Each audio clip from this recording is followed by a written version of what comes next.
안녕하십니까? 미가엘 선교 방송 시청자 여러분 반갑습니다.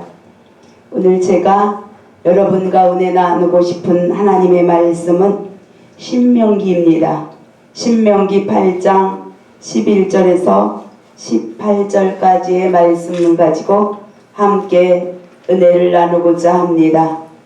말씀의 제목은 하나님을 기억하라 하는 말씀의 제목입니다. 우리가 살면서 하나님이 얼마나 우리를 사랑하고 또 우리를 어디까지 변화시키고 인도하시고 어떠한 축복을 주시려고 하는지 우리는 알아야 된다는 거예요. 지금 이러한 모든 상황들도 고난과 한란과 역경들도 우리가 하나님의 뜻을 잘 알지 못하였기 때문에 하나님 앞에 바로 서지 못하였기 때문에 하나님은 우리를 낮추시고 시험하시고 또 다시 그 모든 것들을 전화위복으로 바꾸셔서 결국 마침내는 우리에게 축복을 주시기를 원하는 것이다 하는 거예요. 하나님의 계획과 뜻은 우리를 망하게 하려고 하는 것이 아니라는 거예요. 우리에게 복을 주시려고 하는 것이다. 우리의 행복을 위하는 것이 하나님의 뜻이라는 거예요. 우리를 죽게 하고 망하게 하는 것은 사단의 하는 일이지 하나님의 뜻은 절대 아니라는 겁니다. 그래서 우리는 힘들고 어려울수록 하나님을 찾고 하나님을 기억하고 하나님 앞에 부르짖을 때에 모든 힘들고 어려운 것들, 아무리 힘들고 어려운 것이라도 하나님은 바꾸어 주신다. 전화위복으로 고쳐주신다고 하는 거예요.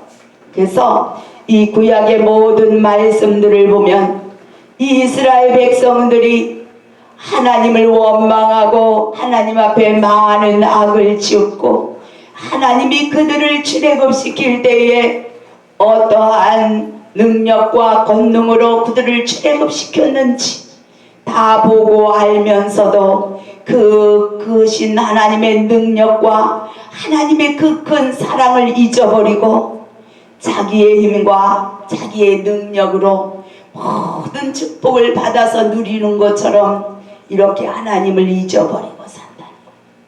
그럴 때 하나님이 진노를 받게 되는 거예요.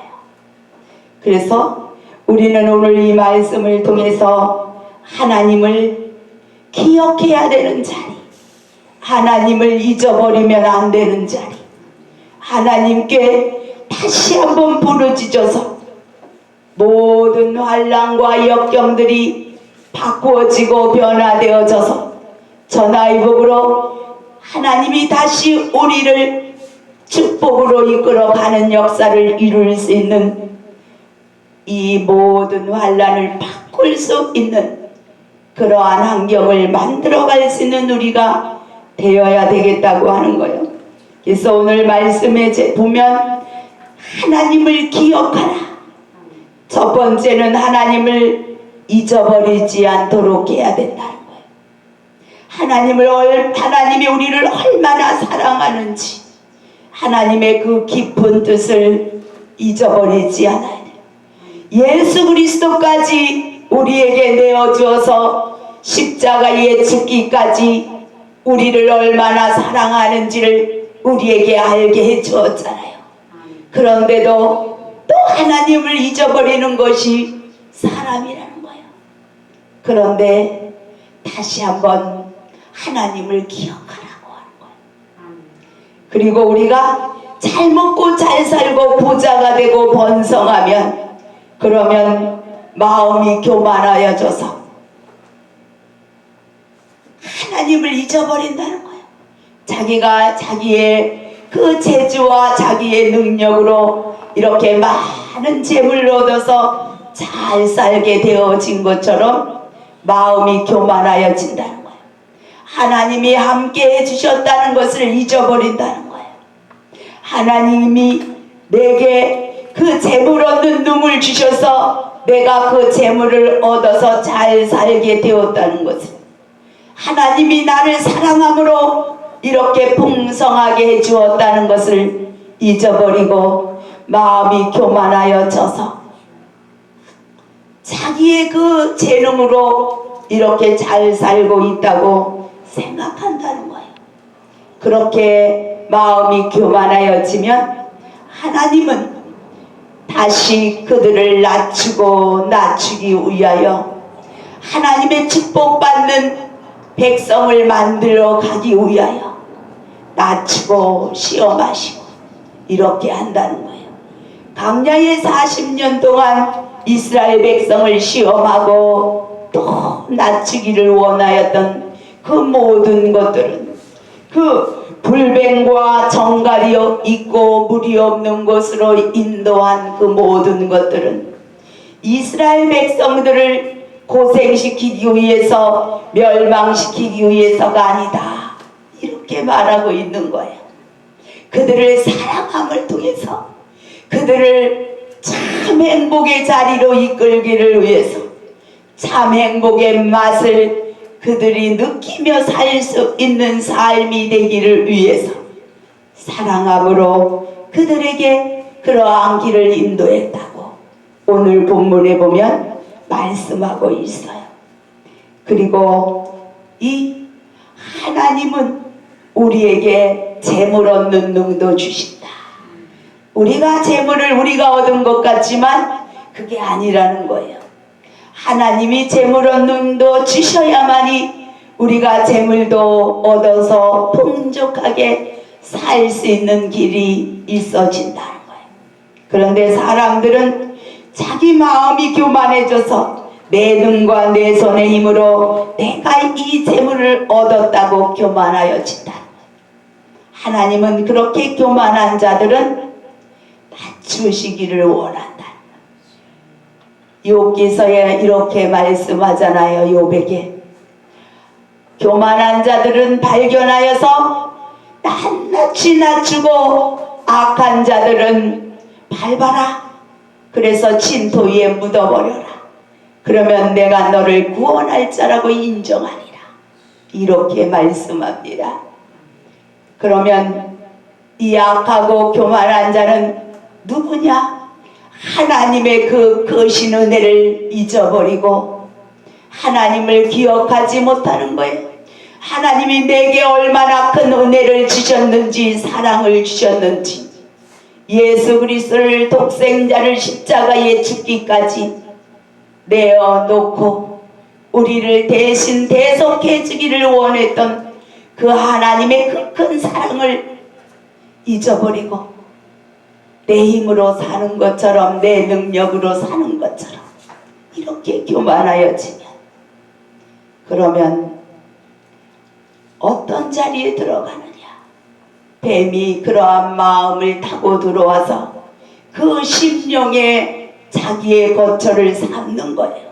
그러면 교만한 사람들은 그 사단의 그 거처가 되어져서 사단이 그 마음속에 들어와서 점점 교만하게 만들고 악하게 만들고 자기 능력으로, 자기의 힘으로 그 재물을 얻은 것처럼 가난하고 힘들고 어려운 사람들을 핍박하고 밟으려고 하는 그 악한 사단의 심령으로 살아가게 되어진다는 거예요. 그것이 무엇이냐? 짐승과 같은 자리인 거예요. 약육 강식의 그 힘으로 약한 자를 누르려고 하는 것이 짐승이에요.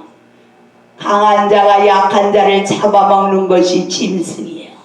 짐승에는 수심이 있다는 거예요. 짐승의 마음. 그래서 사람이 교만하여지고 악하여지면 하나님이 우리에게 주신 그 영의, 하나님의 영의 그 심령이 아닌 사단이 주는 짐승과 같은 마음으로 살게 되어진다는 거예요. 우리는 선악과를 먹음을 통해서 악한 마음과 선한 마음이 우리의 심령 속에 있어요. 사단은 우리에게 악한 마음을 주어서 선한 마음을 정복 다스리게 만들려고 하고, 하나님은 우리에게 선한 마음을 주셔서 사단이 주는 악한 마음을 정복 다스리라고 말합니다. 그래서 가인에게 이렇게 말하잖아요. 제가 네 앞에 엎드려고 제2의 소원이 네게 있지만은 너는 잘 다스려라. 우리가 사단이 주는 제2의 소원들을, 교만하게 하는 마음들을 잘 다스려야 돼요. 그래야만이 우리가 주님의 십자가의 길을 잘 따라갈 수가 있어요. 주님의 십자가의 그 도는 사도 바울이 너무 잘 깨달았잖아요. 그래서 그 십자가의 도의 그 길을 따라가려면 날마다 쳐서 복종이고 내가 날마다 죽어져야 된다는 거예요. 예수 그리스도의 십자가의 도의 비밀은 우리를 하나님의 생명의 그 보호자 영원한 하나님의 나라까지 우리가 가는 영적인 여정의 길인 거예요. 그래서 우리가 십자가의 그 도의 그 길을 따라가야만이 보호자 천국 지성소까지 갈 수 있는 그러한 자리에 들어가게 되어지는 거예요. 그래서 우리가 그 길을 가려면 사도 바울은 이렇게 말했잖아요. 그 길을 따라가야만이 부활 승천하는, 주님이 재림에 오실 때 부활 승천할 수 있는 자리, 신부의 자리, 하나님의 자녀의 자리에 들어갈 수 있는 영원한 마지막 혼인잔치에 들어갈 수 있는 자가 되어진다는 거예요. 그런데 그 부활의 고난에 부활의 영광의 자리에 참여하려면 십자가의 고난에도 참여해야 된다는 것을 사도 바울은 깨달았다는 거예요. 그래서 그 십자가의 그 길을 따라가기 위해서 날마다 자기 속에서 역사하는 그 사단의 역사, 마귀를 멸하고 사단의 역사를 날마다 쳐서 복종시킨다고 하는 거예요. 우리 속에 선악과를 먹음으로부터 있는 그 악한 사단이 뱀의 그 혀를 통해서 온 우리에게 독성이 있잖아요. 그 독성으로부터 제2의 소원이 내 속에 있다는 거예요. 시기하고 질투하고 미워하고 자기 영광을 위하여, 자기 명예를 위하여, 오직 나를 위하여 남을 밟아버리고 올라서려고 하는 그 사단의 마음이 있다는 거예요. 우리를 교만하게 하는 것은 사단이 주는 마음이에요. 하나님은 교만한 자를 물리치시고 겸손한 자를 들어 높이신다고 말씀합니다. 그러면 하나님은 이 교만한 것은 사단의 속성이기 때문에 사단으로부터 온 그 악한 마음이라는 거예요. 그래서 하나님은 그것을 싫어한다는 거예요. 그래서 교만한 자는 밟으라는 거예요. 왜냐? 밟으라고 하는 것은 창세기 3장 15절에 뱀의 머리와 같기 때문에, 뱀이 머리는 이 여자의 후손이